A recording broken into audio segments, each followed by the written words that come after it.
What if, for a single heartbeat in all of history, the veil between the mortal and the divine was drawn back, revealing not only a prophet, not only a teacher, but the radiance of God himself? What if those who walked in earthly dust alongside Jesus saw, if only for a moment, the true shape of his glory? Come, let us journey now to that solitary mountaintop, beneath a deep blue sky where sunlight crowns the ancient peaks of Galilee. Imagine the air, crisp with morning, brush-stroked with the scent of dry grass and wildflowers. The land of Israel stretches below, quiet in its waiting. Olive branches sway. The murmur of a distant city is hushed beneath the holy hush of promise. It is here we find the setting for Matthew's telling, the 17th chapter, verses 1 to 9. After 6 days, the Gospel records, Jesus took with him Peter and James and John his brother and led them up a high mountain by themselves. 6 days, a sacred pause, imbued with echoes of creation, the number of labor before rest, of striving before revelation. Peter, James, and John, 3 chosen from 12, quietly called while the others remain behind. Why these 3? Scripture does not say. But we sense, in this silent selection, the tender intimacy Jesus often reserves for those closest to him, a fellowship of both burden and blessing. They climb, step by step, leaving the lowlands and crowds behind, each footfall a movement away from the familiar into the unknown. Perhaps Peter's breaths come short and quick. The memory of Caesarea Philippi still lingers, where he had declared Jesus to be the Christ, the Son of the living God, only to be rebuked moments later for fearing the cross that lay ahead. Now, in quiet anticipation, the shadow of uncertainty walks with them as the mountain rises. The mountaintop is lost to time. Perhaps Mount Tabor, a gentle dome rising from the plains. Perhaps Mount Hermon, snow-capped and ancient. Traditions differ, and Scripture names neither, leaving room for wonder. Yet the mountain's obscurity is itself a message. The glory to be revealed is not bound to one place, but is for all who climb in faith. There on that secluded height, beneath the sky's watchful gaze, the 3 disciples stand with Jesus. A hush falls, the horizon blurs, and time itself seems to hold its breath. Then suddenly, as though a curtain is drawn aside, the world is forever changed. And he was transfigured before them, Matthew writes, his words heavy with awe. The term is metamorpho, transformed, changed in form. His face shone like the sun, and his garments became white as light. The glory once veiled now blazes forth in unearthly luminance. In this moment, Jesus is revealed not as the suffering rabbi of Galilee, but as something utterly other, light from light, true God from true God, as the ancient creed would later say. Can we imagine such radiance? The sun itself reflected in human visage, every line of worry dissolved, every shadow banished. The simple tunic, dusty and worn, now a garment pure as thunderclouds illumined by morning. The disciples stare in wordless fear, mortal eyes strain to see what mortals are not meant to behold. But the vision deepens still, rippling backward into the story of Israel. Behold, there appeared to them Moses and Elijah talking with him. Moses, the lawgiver, whose face once glowed from speaking with God atop Sinai. Elijah, the fiery prophet, swept heavenward in a chariot of flame, who stood against kings and called down the fire of YHWH. Now they stand alive beside Jesus, as equals in glory yet deferring to him, the law and the prophets gathered to bear witness. What do they speak of? Matthew is silent, but in Luke's account we hear they discuss his departure, which he was about to accomplish at Jerusalem. Departure, the Greek word exodus, the suffering, death, and resurrection to come. A new deliverance, greater than Egypt, poised to break the chains of sin and death. How the disciples must have trembled. Is this a dream, a vision? Peter finds words, the only words he knows. Lord, it is good that we are here. If you wish, I will make 3 tents here, one for you and one for Moses and one for Elijah. To stretch the moment, to capture wonder in fabric and pole, to make the extraordinary a dwelling among men. Perhaps in Peter's heart glimmers hope that this mountaintop glory could avert the valley of agony below, that the triumph of Messiah could spare him the wounds of Golgotha. But even as Peter speaks, the scene is shattered by a presence far weightier still. While he was still speaking, behold, a bright cloud overshadowed them, and a voice from the cloud said, "This is my beloved Son, with whom I am well pleased. Listen to him." A cloud, the Shekinah, the visible sign of God that once filled the tabernacle and led Israel by day and night. It overshadows the mountain, luminous yet daunting, and from its midst comes a voice that halted the prophets of old. The words echo the baptismal waters of the Jordan, sealing Jesus' identity for the second time. This is my beloved Son. But now a command is added. Listen to him. At this, mortal courage fails. The disciples have seen the unseeable. They fall face down in terror, the earth cold and rough against their skin, hearts thundering with fear. And who would not? To glimpse the holy is to know, for a moment, how frail and unworthy we are before the face of God. But then, the gentlest touch. Jesus, now alone, stoops to their side, his hand upon their shoulders. Rise and have no fear. And when they lift their eyes, the vision has faded. Moses and Elijah are gone, the cloud has vanished. Only Jesus remains, familiar human close. He leads them down the mountainside. The mandate is curious. Tell no one the vision until the Son of Man is raised from the dead. The glory is not to be publicized, not yet. It is a vision for the valley ahead, a memory to sustain them when the light will seem lost.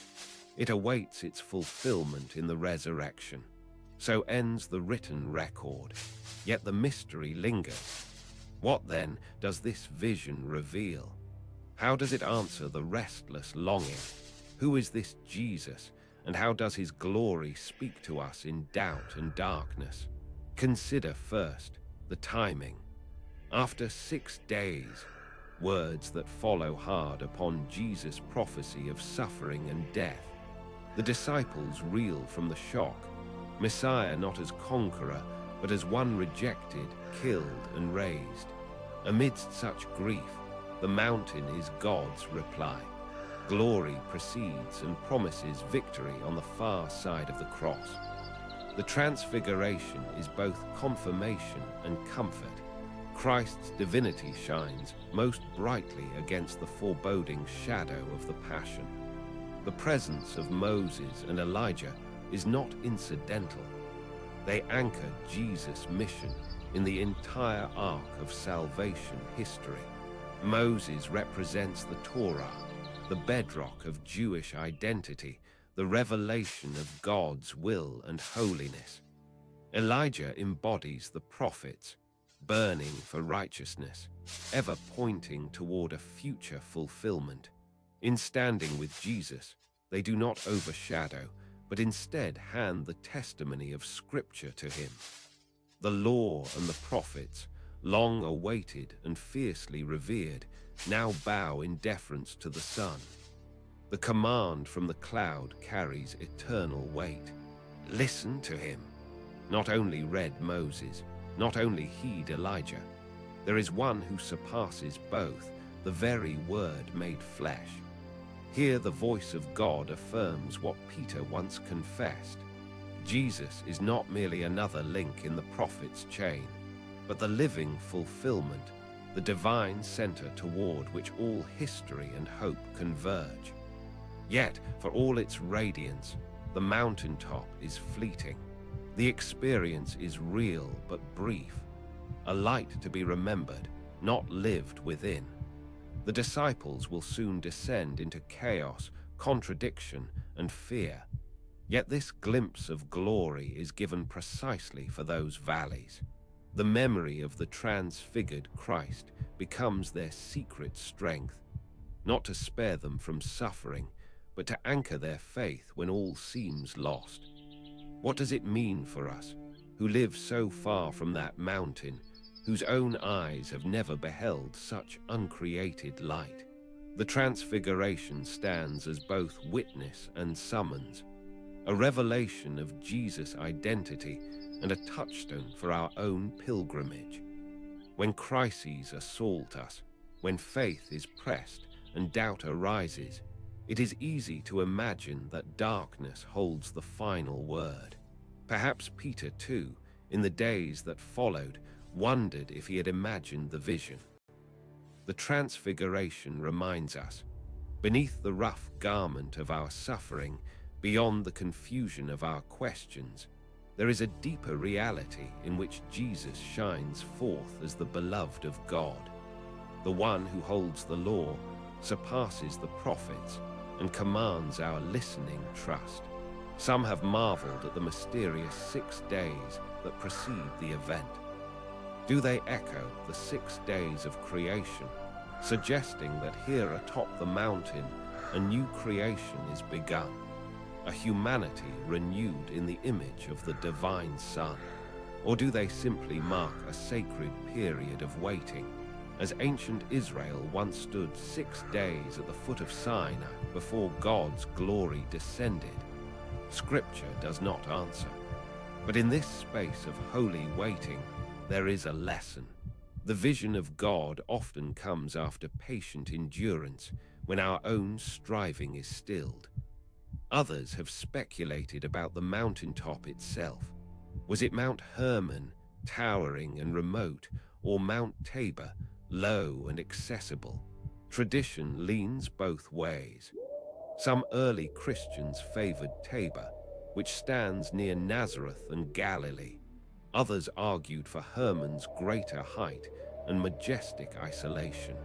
In the end, the ambiguity invites us to seek the true high place in the inward ascent of faith, where the glory of Christ may still surprise us, transform us, and send us back into the world changed.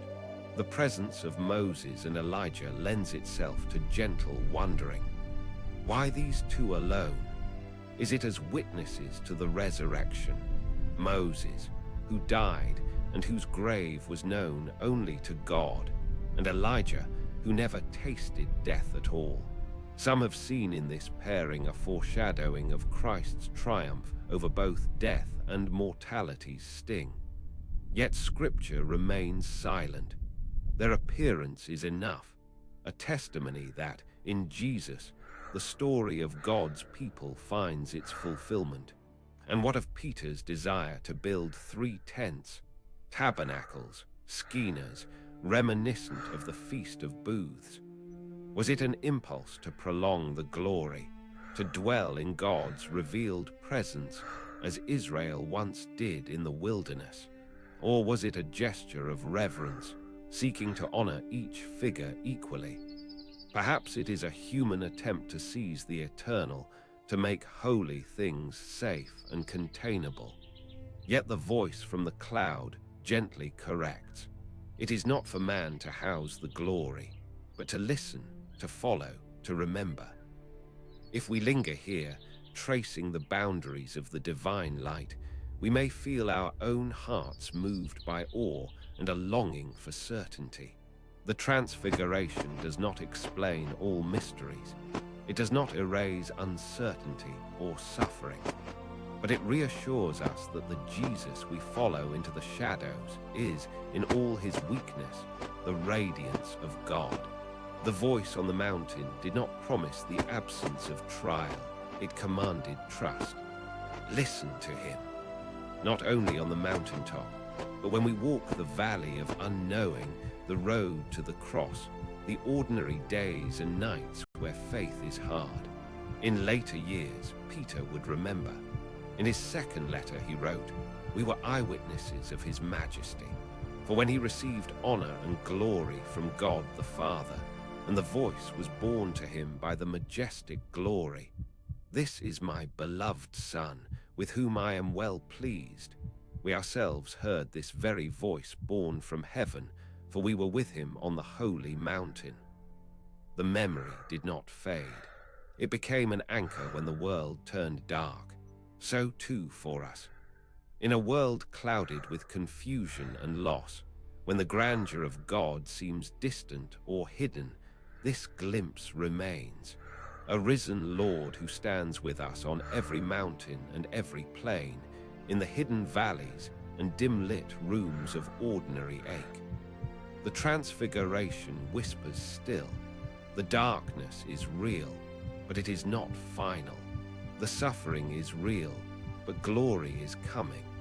Today, perhaps you find yourself on the mountainside, awed, heart trembling, glimpsing moments of holy beauty. Or perhaps you stand in the valley, the vision obscured, pressed by uncertainty. Wherever you are, the invitation endures. Listen to him. In his face, shining like the sun, yet gentle to the trembling, God has spoken love, identity, promise, and hope. The silence of the mountain, the appearances of Moses and Elijah, the shining cloud, and the whispered command. All these are not whimsical spectacle, but sacred assurance for troubled times. They remind us that behind every story of trial and doubt, the glory of Christ abides, veiled yet radiant, waiting to be revealed. As we turn now from this high place, let us carry its memory into our own story.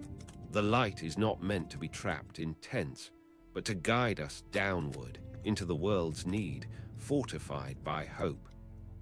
May we too be listening when the heavens open, and also when they are quiet, to the beloved Son who leads through both suffering and victory. If the mystery lingers in you, the hunger to witness glory, the ache to understand how suffering and radiance entwine, bring your reflections. Share, if you wish, your own questions or discoveries in the dwelling place below. This channel holds space for fellow pilgrims and seekers. Your insight may light another's path. If your heart found kindling here, let these journeys continue. You are welcome to subscribe, to walk further into the hidden chambers of Scripture and sacred history, to linger in the wonder of Word made flesh. And as you go, may the blessing of the transfigured Christ rest upon you.